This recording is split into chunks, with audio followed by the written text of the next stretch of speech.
Hello everyone, Assalamu alaikum. This is Sarvasim with another lecture. Today's topic is function. तो ये जो function का question है जो अभी हम सॉल्व करेंगे ये पेपर 2011 से है और वेरिएंट 2 है। तो ओके, फंक्शन बेसिकली होता है क्या है, एक नंबर मशीन होती है जिसमें हम एक वैल्यू इनपुट करते हैं और हमें आउटपुट मिल जाती है। तो ये जो वैल्यू होती है एफ ऑफ एक्स, एक्स की वैल्यू हमारे पास इनपुट होती है जिसको हम डोमेन भी कहते हैं। This is your input. और जब हम इसे सॉल्व करते हैं जो फंक्शन की वैल्यू आती है, जो पूरी वैल्यू जो है this this whole value is output. ठीक है, तो अब क्वेश्चन को जल्दी से देख लेते हैं और क्वेश्चन में क्या हमसे रिक्वायर्ड कर रहा है और क्या हमें डिमांड है और क्या उसकी गिवन है। तो जल्दी देखते हैं। Function question is a function is defined by f of x is equals to 2x-3/4। एक फंक्शन गिवन है f of x is equal to 2x-3/4। अब क्या कह रहे हैं, find the value f of x which is equal to 2। तो हमें x की वैल्यू गिवन है कि हमने 2 पुट कर देनी है इस फंक्शन के अंदर, एक्स की वैल्यू, और हमें इस फंक्शन का आंसर निकाल देना है। तो जस्ट हमने क्या करना है, एक्स की जगह 2 पुट कर देना है। So F of 2 is equals to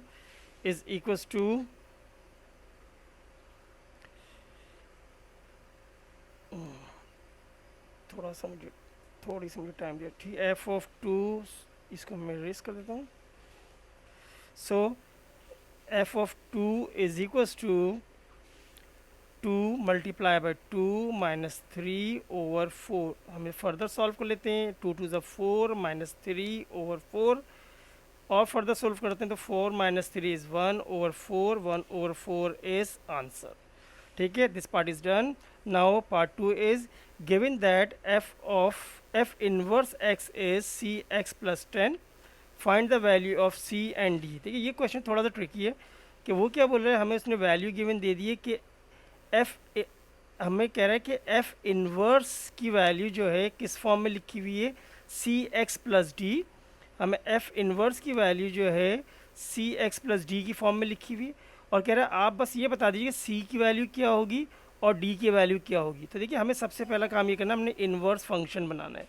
तो हमने क्या, जो हमें क्वेश्चन में गिवन है फंक्शन, हम उससे इनवर्स फंक्शन इसका फॉर्म कर लेंगे। तो F of x is 2x-3/4। तो हमने इस फंक्शन को लेके चलना है और इन्वर्स में से कन्वर्ट कर देना है। तो देखिए जब हम इसे इन्वर्स करेंगे तो इन्वर्स का रूल क्या होता है, हमें जो भी हमारे पास फंक्शन होता है उसको सपोज कर लेते हैं कि ये y की इक्वल है। सो 2x-3/4। देन हम x को सब्जेक्ट बना लेते हैं। हम क्या करेंगे, इस x को सब्जेक्ट बनाएंगे तो हम इसको पहले अदर साइड शिफ्ट करेंगे डिनोमिनेटर को, तो ये मल्टीप्लाई हो जाएगा 4y is equals to 2x-3, then shift -3 other side, 4y plus 3 is equals to 2x. Now shift to the other side, so 4y plus 3/2 is equals to x. अब हम इसके बाद क्या करते हैं कि जो x जहाँ लिखा है इसकी जगह f इनवर्स x पुट कर देते हैं। सो हम पुट कर देंगे f inverse x is equals to, और जो बाकी फंक्शन है उसमें y की जगह x को रिप्लेस कर देंगे। तो 4 ऑफ x माई प्लस 3/2। ठीक है, ये मेरे पास फाइनल f इनवर्स का फंक्शन आ गया। अब हमने ये करना है कि इस f इनवर्स के फंक्शन को कंपेयर करना। पहले मैं इसको करता हूँ। देखिए यहाँ पर मुझे दो टर्म्स दी हुई हैं। f inverse is equals to एक सी एक्स की टर्म लिखी हुई है और एक डी की टर्म अलग लिखी हुई है। तो मैं इसको भी क्या करता हूँ, दो अलग टर्म में डिवाइड करता हूँ। तो मैं इस फंक्शन को यूँ लिख सकता हूँ, f minus 1x is equals to 4x/2 plus 3/2। देखिए 2 जो है दोनों टर्म्स के नीचे डिनोमिनेटर, तो मैंने इसको अलग अलग कर लिया। अब मैं इसे फर्दर सिंप्लीफाई कर दूँ तो ये कैंसिल होकर क्या आ जाएगा मेरे पास, 2x plus 3/2 which is equals to f inverse x। अब देखिए ये जो मेरे पास आंसर आ गया है, ये जो आंसर है इनवर्स का फंक्शन, अब मैं इसको कंपेयर करूँगा अपने क्वेश्चन से। देखिए क्वेश्चन में x का जो कोफिशिएंट है वो है c। तो यहाँ मेरे पास क्वेश्चन में x का कोफिशिएंट जो है वो 2 है, तो ये c की इक्वल हो जाएगा। और बाकी जो d है प्लस d, वो ये d बन जाएगा। तो this term will be d। तो मेरे पास वैल्यूज आ गई, x is, c is 2 and d is 3/2। Hopefully आप लोगों को समझ आ गई होगी बात कि मैंने किस तरह सॉल्व किया इसको। तो हमने बस ये वाली अप्रोच लगानी है सॉल्व करने के लिए। थोड़ा सा ट्रिकी क्वेश्चन था, बाकी तो बड़े आसान से क्वेश्चन थे। Now part 3 given that f of g is equals to -g। Find the value of G. देखिए अब मुझे नॉर्मल फंक्शन में एक्स की जगह कह रहे हैं जी पुट कर दीजिए, और इस पूरी एफ ऑफ जी की जगह माइनस जी पुट कर दीजिए।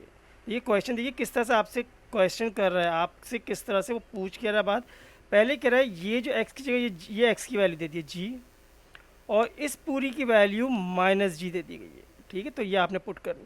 तो हम एक काम करते हैं, पहले एफ ऑफ एक्स के फंक्शन में एक्स की जगह जी पुट कर देते हैं। तो हम जल्दी से करते हैं काम अपना शुरू। तो फंक्शन मेरे पास क्या लिखा हुआ है, एफ ऑफ एक्स, वो लिखा हुआ है एफ ऑफ एक्स, मैं यहाँ लिख लेता हूँ, कॉपी कर लेता हूँ, एफ ऑफ एक्स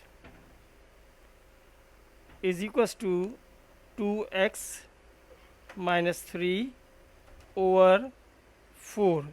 ठीक है, ये हमें क्वेश्चन फंक्शन का गिवन है। अब कह रहा है भाई इस फंक्शन में x की जगह आप रिप्लेस कर दें g को, और यहाँ भी g पर रिप्लेस कर दें। ठीक है, तो हम ये काम पहले कर लेते हैं। हम करते हैं कि f of g is equals to 2g minus 3 over 4। और फिर बोल रहे हैं कि भाई एक काम इसके बाद कीजिएगा कि जहाँ एफ ऑफ जी लिखा हुआ है वहाँ पर माइनस जी रिप्लेस कर दीजिए। तो एफ ऑफ जी ये लिखा हुआ है, मैं इस पूरी जगह माइनस जी रिप्लेस कर दूँगा। तो मेरे पास क्या आ जाएगी value, minus g is equals to 2g minus 3 over 4। अब ये कह रहा है भाई अब मुझे g की वैल्यू फाइंड करके बता दीजिए। तो हम एक काम करते हैं, हम इस माइनस 4 को अदर साइड शिफ्ट करते हैं। तो क्या आ जाएगा, minus 4g is equals to 2g minus 3। अब क्या करते हैं भाई, इस 3 को शिफ्ट करते हैं अदर साइड। तो जब हम इस 3 को शिफ्ट करेंगे अदर साइड, तो ये माइनस और अदर साइड जाके प्लस हो जाएगा। तो क्या हो जाएगा, 3 प्लस 3 माइनस, क्योंकि ये तो माइनस दूसरी टर्म का है, तो हम लिख देते हैं क्या, 3 माइनस 4g, नहीं सॉरी, हम 3 को क्यों शिफ्ट कर रहे हैं, हम तो g और g को एक तरफ कर लेते हैं, सॉरी। तो हम क्या करते हैं, g और g को सेम साइड कर देते हैं। तो minus 4g minus 2g is equals to minus 3। ठीक है जी, तो हमने क्या किया, हमने बड़ी आसान सी एक अप्रोच लगा ली कि भाई g और g को एक साइड कर दो ताकि एक फैमिली एक तरफ हो जाए, मतलब सिंप्लीफाई कर लेंगे। Now minus g minus 2g minus 4g minus 2g is equals to minus 6g is equals to minus 3। Now g को सब्जेक्ट बना लीजिए, माइनस 3 ओवर माइनस 6 कैंसिल कर लेते हैं। तो g will be 1 over 2। So answer is 1 over 2। ठीक है जी, hopefully आप लोगों को बात समझ आई गई होगी। तो यही सिर्फ हमारे पास क्वेश्चन था जो आज हमने अपने वीडियो में अपलोड करना था, और आप लोग इसको देखिएगा, समझिएगा, इंशाल्लाह ताला आपकी अंडरस्टैंडिंग हो जाएगी इस फंक्शन से थोड़ी बहुत और अच्छी। और अगर आपकी क्यूरीज और क्वेश्चन तो आप प्लीज़ मुझे आप सेंड बॉक्स में बता दिया कीजिए ताकि मैं उनको सॉल्व कर दूं। और अगर अभी तक आप लोगों ने मेरे चैनल को लाइक और सब्सक्राइब नहीं किया तो please do like subscribe to my channel. Thank you, see you इंशाल्लाह नेक्स्ट वीडियो। अल्लाह हाफिज़।